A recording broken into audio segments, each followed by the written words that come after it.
తెలిసిందే అని చెప్పి మీ ద్వారా కొనుగోలు చేయకుండా మొక్కల్ని గాలికి వదిలేసినటువంటి కేంద్ర ప్రభుత్వానికి కూడా నేను సూటిగా అడుగుతా ఉన్నాను. దయచేసి రాష్ట్ర ప్రభుత్వం కొనుగోలు చేసిన మొక్కజొన్నల సైతం ఎంఎస్పీ రేట్ ప్రకారం మీరు కొనుగోలు చేయాల్సిందే అని చెప్పి ఈ సందర్భంగా నేను డిమాండ్ చేస్తా ఉన్నాను. దాంతోపాటు రాష్ట్రంలో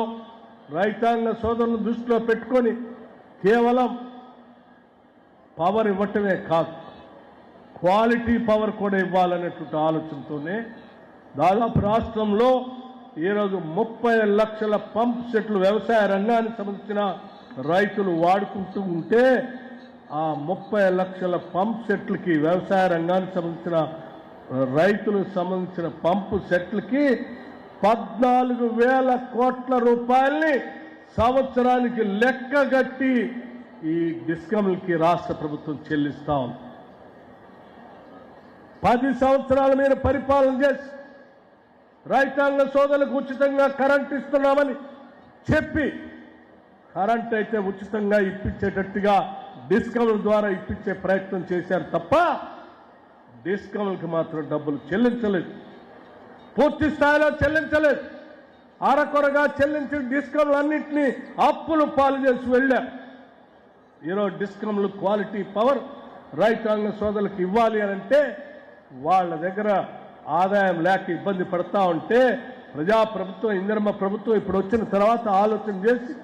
ఈ డిస్కమ్లకు సంబంధించి కూడా రాష్ట్ర ప్రభుత్వాలే వాళ్ళకి ఉచితంగా కరెంట్ ఇవ్వని చెప్పి రాష్ట్ర ప్రభుత్వాలుగా మనం చెప్పినప్పుడు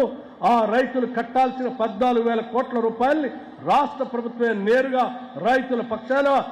వాళ్ళకి ప్రతి నెల చెల్లించాలని చెప్పి ఈ రాష్ట్ర ప్రభుత్వం ఆర్థిక శాఖ మంత్రిగా